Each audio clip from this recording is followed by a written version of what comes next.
Oh, we can take pictures while it's videoing. Okay.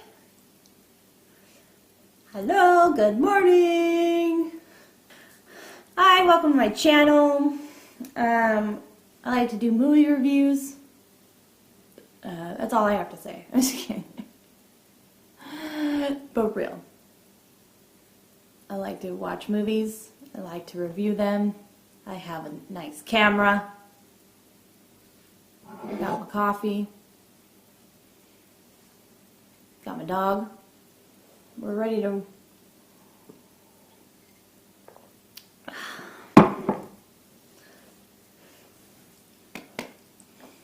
We're ready to watch some movies, aren't we? So I'm going to go off my poster that I have here. I don't know if you can see that or not. But it's a 100 movie bucket list.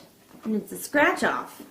So once you watch it, you scratch it off. And now I've seen some of these movies, but I'm still going to watch them and then scratch them off. Because why not? So I'm going to pick these randomly. I'm doing one of these. I don't know what I'm doing. Over here, what we doing here. I didn't mean to choose this one, but I'm glad I chose this one. The Shining. You see that? I don't know if you can see that or not. Shining was made in 1980 by Stanley Kubrick, and it stars Jack Nicholson. And it's based off a Stephen King novel. This does happen to be one of my favorite horror movies. I've seen it many times. But I'm going to watch it again. Because I don't think I reviewed it. And that's what we're here for, right? We're here to review. So, without further ado, I'll be back. Be smarter than the camera. What are you barking at? Did you not want to watch The Shining? Definitely rude.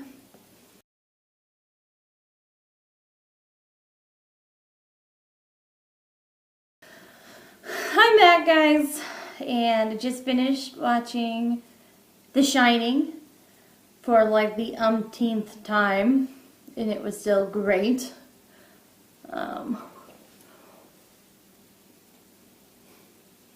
I mean, there's a reason why it is known as one of the greatest horror movies of all time. However, I had some things about it that I noticed this time around where I was like, okay. Kind of just interesting. It seems like a lot of the movie is heavily driven by like the music that you're hearing in the background. So anytime a scene is going to be like foreshadowing something later in the movie, like the music gets really intense, like it's trying to tell you, pay attention to this point right here, because it's going to come back. So, I mean, like, that's kind of giving away something, but maybe, you know, if you watched it so many times, that wouldn't bother you. Yeah, so there was that, and then some other, it's just like random things that I noticed, like, there's a scene where Shelley Duvall is talking to the therapist, and like she offers a cigarette or lights her own cigarette, and then like she doesn't even like take a drag from it anymore. You could just see it just smoking down, like it's just like burning the cigarette. And I'm like, girl, are you gonna ash that or what? I was like waiting for that was suspenseful enough. I was waiting for it to fall. What else did I think about it? There was something else I noticed where I was like, that's interesting. Partly because I watched this documentary maybe a year ago about The Shining, where there's like 4 different theories about what the movie's about, from like mistreatment of the Native Americans to, I can't even remember. Sorry, that was like the one I remember was like, that was random. And that one of the things they pointed out is that there's a lot of scenes where you can see a window. And I, for whatever reason, that's what stuck with me. And I was like, oh yeah, there's another window, another window, another window, another window. And I was like, okay, there's a lot of windows. And from that same documentary, I noticed that I have several questions about Danny riding his little his tricycle around the hotel, because like he never goes upstairs, or you never see him get in an elevator, so how does he keep going up onto like the second floor or the third floor? Is that all the one floor? I don't know. There's so many questions. They just didn't answer for me. Another thing that I noticed about, not just this movie in particular, but I noticed it in this movie, but something that the director does in some of his movies I've noticed. Stanley Kubrick likes to use like these really like, I don't know what the word is, like abstract colors or something like that. His favorite color I feel like is orange, because somehow orange or red is present in the scene, whether it's like the doors or it's the bathroom. The bathroom actually reminded me of a movie that came out a couple years before The Shining, which was Suspiria by Dario Argento. I probably just said that wrong.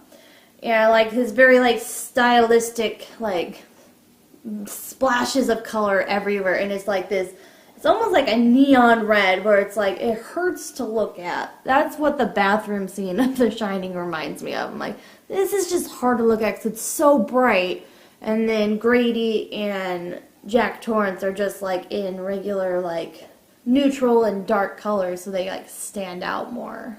One of my favorite fun facts about this movie is the fact that Stephen King, the author who wrote The Shining, because I hope you know that The Shining is a book, but I'm not here to assume that you know that.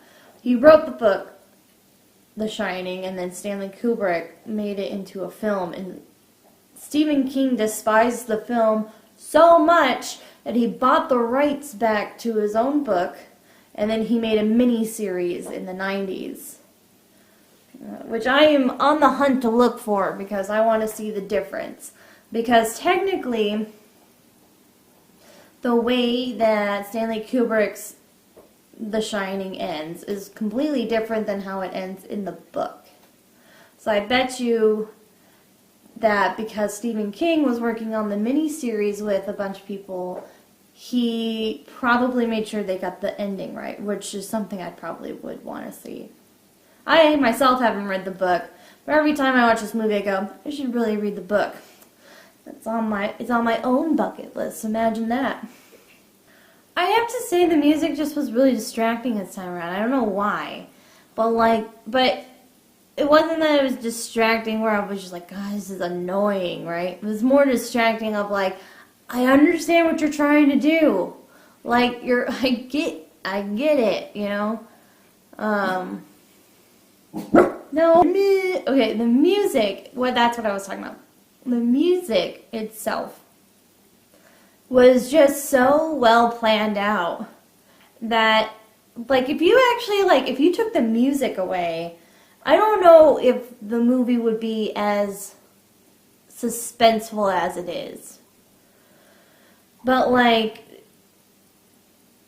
in the beginning of the film, like, it just, like, certain scenes, all of a sudden, like, the music, it just gets magnified, and then it just ends. Well, when it ends, it's usually a black screen comes up that says 1 month later, or Monday, or Tuesday, or whatever day of the week it was. Yeah. So, like, in the beginning, like, there's just certain scenes, that's where I was, what I was saying was that's, like, foreshadowing. Pay attention to this moment, because it's going to come up later. Well, then there's a scene near the end. It's when Wendy finds out what Jack has been writing this whole time, which is all work and no play makes Jack a dull boy. It's literally like stacks paper this much. Okay. stacks of paper like this tall of just the same sentence over and over again in different paragraphs and formats. And he's getting really intense, and Wendy's like backing up with her bat and stuff like that. But like when they're having this like first conversation where he's like, "Do you like it? Tell me how much you like it." Like basically trying to get her to like talk about what he wrote, and she just like freaks out, right? But like as this moment's happening, the music's getting more chaotic in the background. Like so then all of a sudden it's like it's making you feel anxious. Like, I feel like they made the music that way to actually make you feel anxious, right?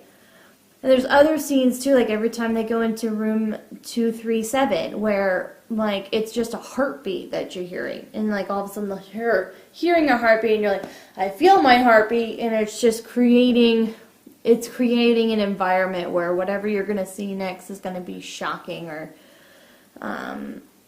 jump-worthy, maybe is the word.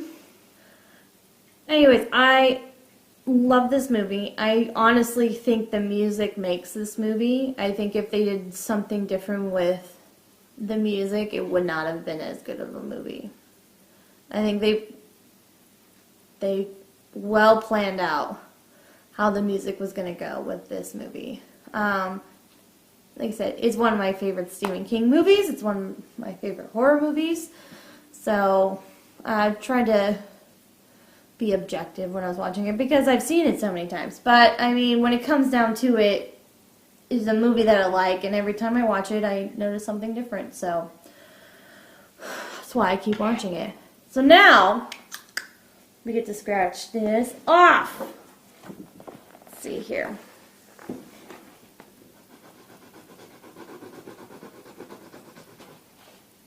One moment, please. Oh.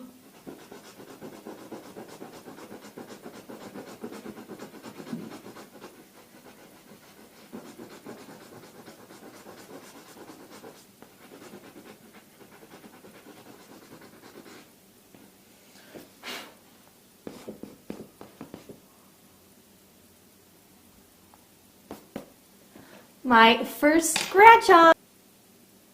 See that? Little axe in a red box. How cool is that? Well,